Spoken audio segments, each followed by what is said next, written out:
Angetnya Mekah Madinah di kita ya gila Pak, 45 derajat di sana bisa mencapai 56 bahkan 60 derajat.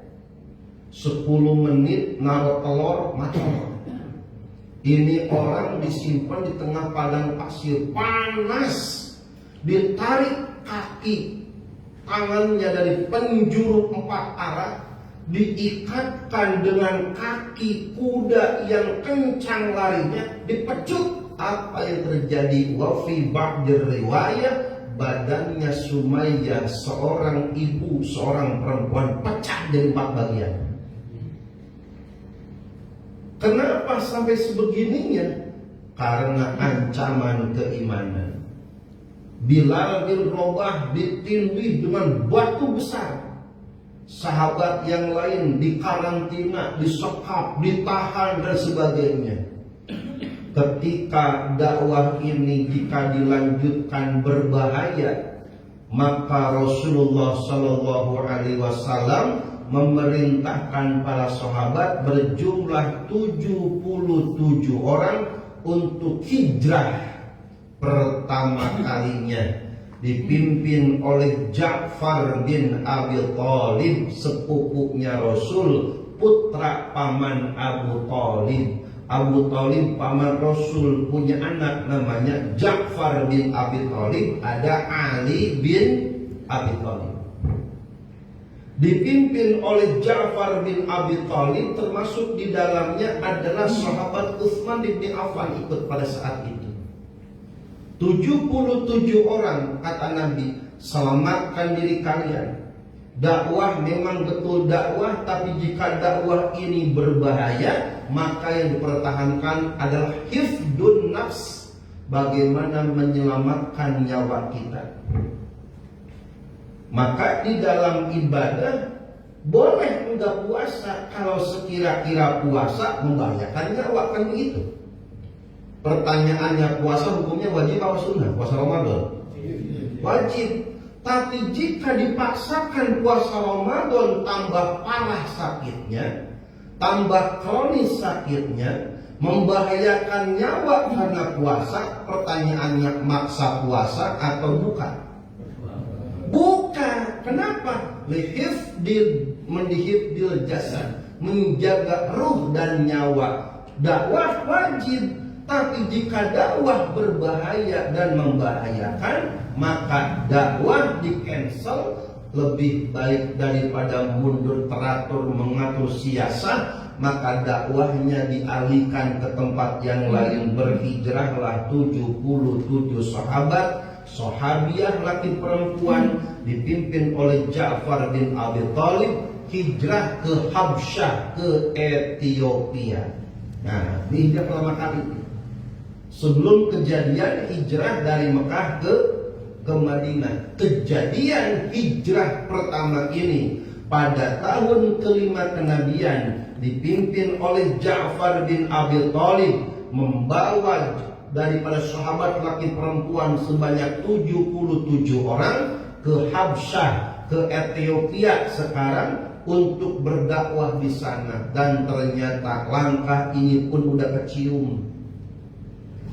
Sebelum rombongan sahabat nyampe ke Ethiopia, nyampe ke Habsyah, ternyata intel udah nyampe duluan, ngompor-ngomporin, menghasut pemuka kerajaan, pejabat, petinggi dan orang-orang yang berpengaruh di Habsyah agar mengusir, bahkan memenjarakan, bahkan harus dibunuh mereka. Kedatangan mereka membahayakan kerajaan dan kebudayaan mereka.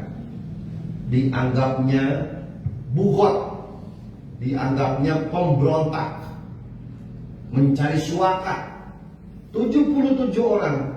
Maka dari kafir Quraisy sudah menghasut Raja Najasyi pada saat itu yang masih beragama Ahlul Kitab Nasrani. Kata mata-mata dari orang kafir Quraisy, nanti akan ada teman-temannya Muhammad pemberontak di Mekah aja ngacak-ngacak. Ini sekarang orang-orang ini mau menuju ke negerimu wahai Tuhan Raja. Jangan sampai engkau berikan tempat kesempat suara kepada mereka. Mereka membahayakan daripada kelanggengan kerajaanmu. Dikompor-komporin. Jadi zaman dulu tukang kompor udah ada. Zaman dulu tukang kompor udah ada. Tukang kompor ada, yang bagus bukan tukang kompor, tukang lem. Kalau tukang kompor kesono ngomporin, kesono ngomporin, kesono ngomporin. Setiap kompor, setiap duduk ngompor-ngompor, lama-lama belum gitu. Gas melon ngompor-ngomporin dulu. Yang bagus mah tukang lem. Namanya ngelem mah ngereketin, bukan supaya pada berjauhan, di lem. Yang awalnya enggak akur jadi akur, yang awalnya pada berjauhan jadi dekat, yang awalnya enggak kenal jadi kenal, yang awalnya enggak rukun jadi rukun. Yang begitu namanya tukang lem. 77 sahabat datang ke Habsyah, betul saja. Kedatangan mereka sudah disiapkan rantai. Langsung mereka dikarantina, ditangkap. Namun sebelum ditangkap, sahabat ini pun berargumentasi, adu dalil dan bertanya alasannya kenapa seorang tamu yang datang ke sebuah negeri. Nah, ini hebatnya. Sebelum 77 sahabat ini dipimpin oleh Ja'far bin Abi Thalib nyampe ke Habsyah, Rasul sudah memberitahu bahwa Raja Najasyi ini orangnya bijaksana, bisa negosiasi, enggak buru-buru ngambil keputusan. Ketika mereka mau ditangkap, Ja'far bin Abi Thalib maju, wahai raja, yang saya dengar Raja Najasyi adalah orang yang bijak, orang yang arif, orang yang tidak terburu-buru mengambil sebuah keputusan, bijak kepada rakyatnya, adil kepada siapapun manusia. Langsung kaget. Tahu dari mana kau? Tahu daripada Rasulku Muhammad SAW, Nabi akhir zaman, la nabiyya wa la rasulah ba'da.